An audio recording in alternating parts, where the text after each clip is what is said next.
So you might have a family member who has mental health challenges, and you're wondering, how should I set up my estate plan to best provide for them? What if they never qualify for public benefits? Do I still need a special needs trust? In this video, we'll discuss these issues and more. So your loved one may have a mental health challenge, whether they acknowledge it or not. According to the National Institute of Mental Health, nearly 1 in 5 adults live with a mental health issue. And there's a broad range of issues from mild to severe. This planning can seem to be very different from planning for those with, say, developmental disabilities, but there are definitely some similarities. So first, let's talk about public benefits. It's much harder to qualify as disabled with the Social Security Administration, for example, when you have a mental health challenge versus a developmental delay or a physical health challenge. Your loved one might not be able to sustain a job, or maybe they can work for a few months and then they lose their job and the cycle can go on over and over. But since they were able to work even for a few months, the government assumes they'll be able to work again and therefore they're not disabled, which means that, they can somehow sustain working. The other challenge that we find with mental health challenges is that the disabled person has to cooperate in order to apply for public benefits. I have some clients whose family members don't acknowledge that they have a mental health challenge, and so they won't apply for public benefits, and thus they're missing the boat. And there's not much that a parent can do in that situation. So if your child doesn't qualify for public benefits, do they still need a special needs trust? Well, it depends. One of the benefits of a special needs trust is asset protection. With a special needs trust, the disabled person is not able to manage their own money. Somebody else is named as the trustee. And that could be very helpful for your child because maybe they'll blow through the money, or maybe they'll use it for drugs or something that'll really hurt them, or they just love everybody and they would give away all the money if they could. But with a special needs trust, the money is protected for their lifetime. Another issue we see is that kids don't want to be stigmatized by having a special needs trust. That just sounds like they're, one of those kids that they don't feel like they have the similar types of challenges. So in those cases, we actually sometimes call a trust a supplemental trust. You don't have to call it a special needs trust. Some trusts are called supplemental needs trusts. Basically, a special needs trust is set up to supplement anything that the government might provide with public benefits. So if you're not getting public benefits, it's just supplementing everything. So it's okay to set up a special needs trust for someone who's not receiving public benefits, because perhaps they'll receive them in the future, or maybe they never will, but it's supplementing anything that they need. And it's also, it's very broad. Now, what if you don't know if your child will ever recover from their mental illness, or maybe they'll find the right medication? We're always very hopeful. So we can include in a special needs trust something that I like to call a toggle switch. So this is actually, hold on, let me back up. This is actually what we include in the revocable trust. In your trust, we say upon your death, if Joey, if it looks like he needs public benefits, or if he's receiving public benefits as determined by a particular individual, then the money for Joey's inheritance toggles over to a special needs trust. But if it doesn't look like he's going to need public benefits, or if he's working, or if he's not receiving public benefits, then it toggles over to something else that we call a Dynasty trust. And I have a video on Dynasty trust that I encourage you to watch. But a Dynasty trust can be very good as an alternative to a special needs trust to receive an inheritance for somebody with mental health challenges. So basically, a Dynasty trust is an asset protection trust. Your inheritance goes in there and it's to be used for the child's health, education, maintenance, and support. And you decide who's going to manage the trust. So you could say that your child is never to manage the trust. Or you could name another family member who has the discretion to allow the child to manage the Dynasty trust in the future. One of the big differences between a special needs trust and a Dynasty trust is that with the special needs trust, the disabled person can never manage money ever in the special needs trust, ever. But with the Dynasty trust, you can set up conditions where the child can take over and manage the money in the Dynasty trust later on.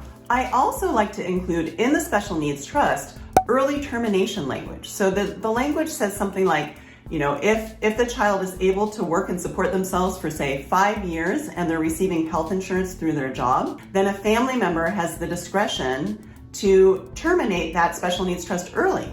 And maybe then it goes into a dynasty trust instead that the child can manage themselves. So that provides really 2 times that you take a look to see, okay, how is my child with mental health challenges doing?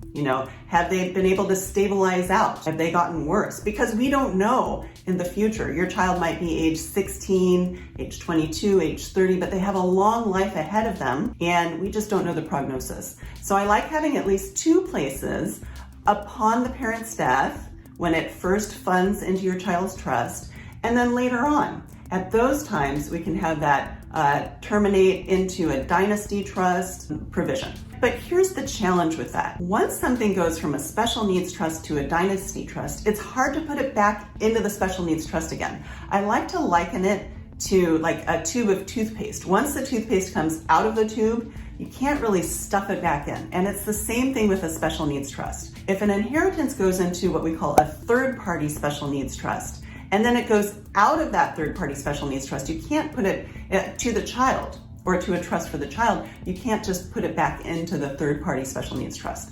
And this is particularly problematic when you have children with mental health challenges, because they could be very stable for a few years, doing very well on meds, able to work, and then something happens. Maybe they don't want to be on their meds anymore. Maybe they're getting symptoms or side effects from the meds and they decide to go off of them. Maybe they don't want to feel like I'm dependent on these meds for the rest of my life.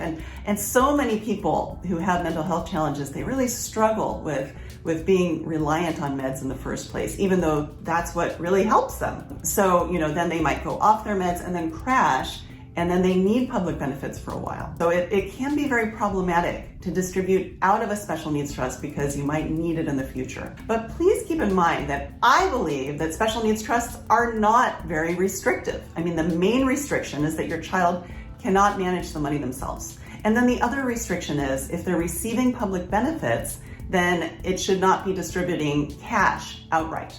Okay, and I actually have a video on restrictions of special needs trusts that I suggest that you watch, because really what I'm arguing is that there are not very many restrictions. However, some people, they just don't like the idea of a special needs trust, or maybe again, their child doesn't need public benefits. So a dynasty trust might be a better option at that. Okay, so when you're looking at creating a trust for your child to receive their inheritance, whether it's a special needs trust or a dynasty trust or a different type of trust, I think the hardest choice is choosing a successor trustee. Who's going to be the surrogate financial parent for that child, okay?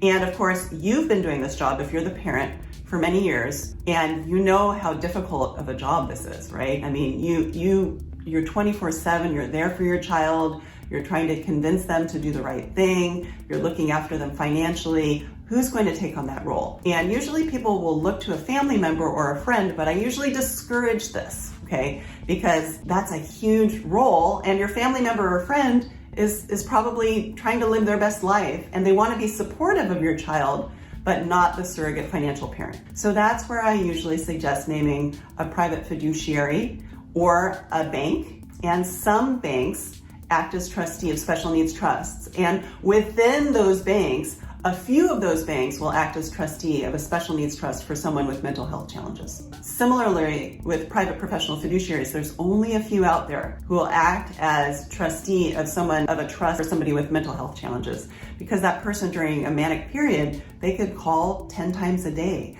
They could be very difficult or even threatening. So I usually suggest looking for a private fiduciary who has a team in place to help them, who has care managers, case managers, therapists, people who can just schlep your child from place to place, looking for someone who has that team so that they don't get burned out and want to resign. We really want to make sure that they're in there for the long haul. And then you can name your family member as a trust protector. Okay, so this is someone who oversees the professional and make sure that the professional is doing the right thing, and they can remove and replace the professional with another person if it's not working out. And I have a video on naming a trustee versus a trust protector that I really go into the difference between these two roles. But I think when you're dealing with mental health challenges, this is essential to get this right, because we want our children to be happy, to not be homeless and on the street. I know that's a huge worry. And our children with mental health challenges can really burn out a lot of people out there. So it's so essential to set this up right. Now, thank you so much for watching this. I do have a video on how to choose a successor trustee. Now, this is about choosing a successor trustee of your special needs trust, but it also works for a Dynasty trust or any other type of trust that a child can receive an inheritance into. So I suggest you watch that video, and I'll see you over there. Thank you.